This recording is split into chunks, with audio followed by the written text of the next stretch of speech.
que cada vez está más cerca de conseguir la nominación de sus partidos. Así amanecen tanto el presidente Joe Biden y el exmandatario Donald Trump, esto ante una noche de enormes victorias durante el llamado Supermartes.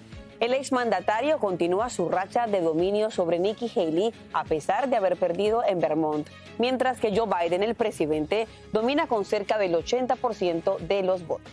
Pero aquí es muy importante destacar que también hay señales de advertencia para ambos. Y para saber de qué se trata, qué dicen los precandidatos, incluso un esperado anuncio que se espera para el día de hoy de parte de Nikki Haley, saludo esta mañana en vivo a Edwin Pitti, quien se encuentra en Washington, D.C. Edwin, muy buenos días, cuéntanos.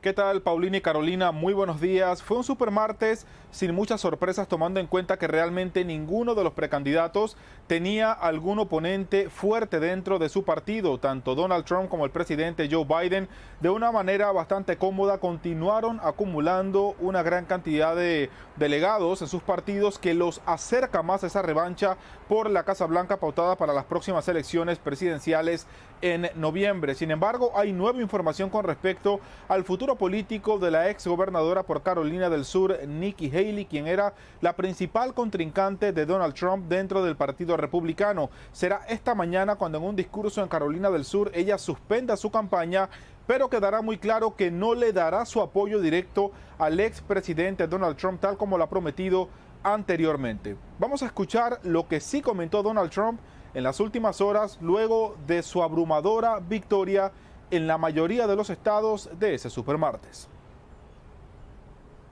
We're a third world country at our borders, and we're a third world country at our elections, and we have to stop that. So we're going to take back our country. We're going to make sure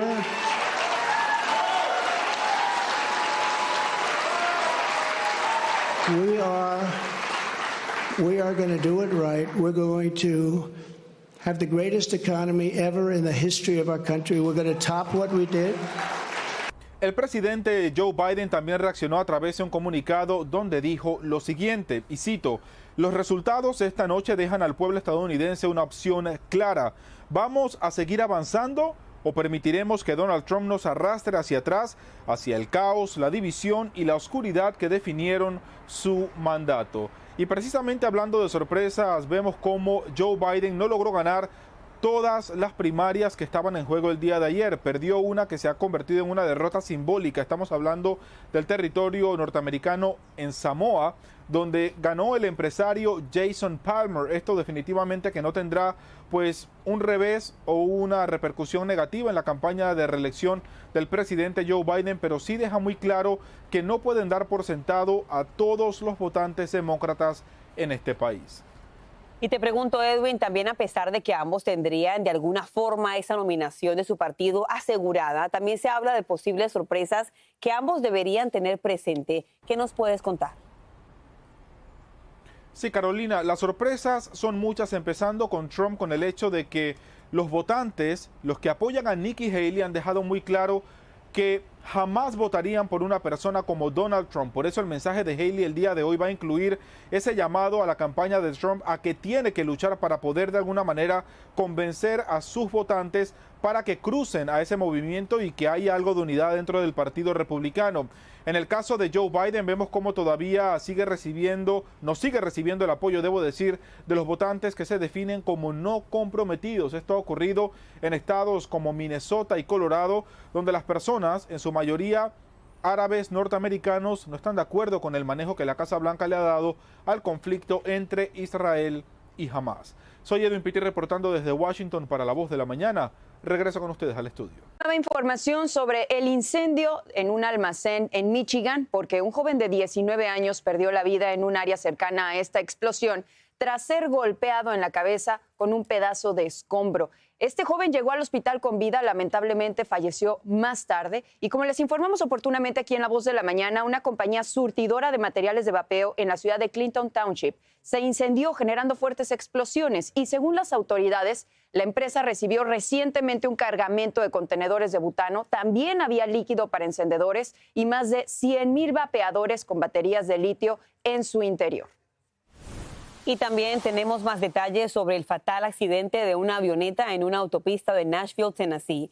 Autoridades federales informaron que las víctimas fatales son 2 adultos y 3 niños, y todos ciudadanos canadienses, y que ahora trabajan en su plena identificación. También sabemos que el piloto obtuvo permiso para aterrizar de emergencia en el aeropuerto John C. Toon, pero entonces se le dijo en la torre de control que el avión no podía llegar hasta la pista. La investigación sigue activa. Seguimos con las noticias porque los californianos ya saben quiénes competirán por el puesto en Washington de la fallecida senadora Dianne Feinstein. La ex estrella de béisbol republicano Steve Garvey y el representante demócrata Adam Schiff se van a ver en las urnas en el próximo mes de noviembre tras llevarse la victoria en las elecciones de este supermartes. Y esto significa que por primera vez en décadas el Estado Dorado no va a tener a una mujer en el Senado federal. Juan Carlos González, en vivo desde la ciudad de Los Ángeles, nos tienes toda la información como siempre. Muy buenos días, Juan Carlos, cuéntanos.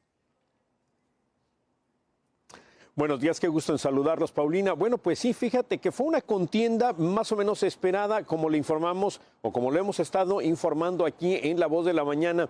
El día de ayer en estas elecciones hubo 4 candidatos o precandidatos, 3 de ellos demócratas y un republicano. Bueno, pues a final de cuentas, y es lo que se esperaba básicamente, Adam Schiff por el Partido Demócrata y Steve Garvey por el Partido Republicano son quienes obtuvieron la mayoría de votos, primero y segundo lugar, respectivamente. ¿Qué pasa? Bueno, como lo explicamos, estas 2 personas ahora van a enfrentarse en el mes de noviembre para ver cuál de las 2 es la que ocupa el puesto que dejó debido a su muerte la senadora Dianne Feinstein. Vamos a escuchar qué es lo que dice el ex beisbolista de los Dodgers de Los Ángeles, Steve Garvey. Escuchemos.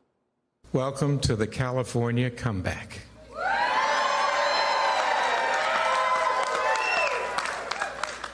What you are all feeling tonight is what it's like to hit a walk-off home run.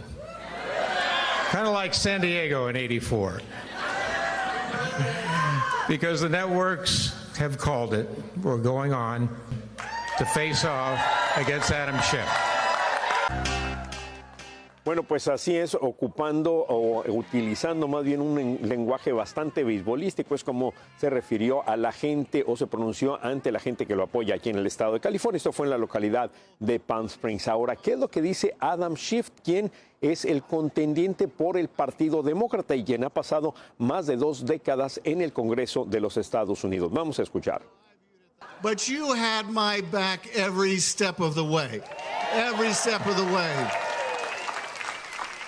You helped us build the biggest grassroots campaign for Senate in California history, and I cannot thank you enough. Bueno, pues cabe mencionar de que esta fue unas elecciones primarias aquí en California donde no hubo mucha participación de parte del votante. Paulina, regreso contigo. Ese es un dato relevante, pero Juan Carlos, ¿qué dicen los analistas respecto a la posibilidad de que un republicano represente al estado de California en el Senado de los Estados Unidos? Bueno, pues fíjate que dicen que es poco probable. ¿Por qué? Entre otras cosas, porque el Partido Republicano en general no invierte mucho dinero en las campañas precisamente de estos candidatos, como por ejemplo Steve Garvey, ya que dicen, saben o creen de antemano que van a perder. Entonces prefieren invertir ese dinero en otros estados donde tienen mayores posibilidades. Lo que dicen los expertos es, dependerá mucho de cuánto dinero pueda recibir o pueda recaudar Steve Garvey para su campaña y para llevar pues su mensaje hacia la gente. Regreso contigo. Gracias, Juan Carlos, por este reporte. Te mando un fuerte abrazo y nos vemos más adelante.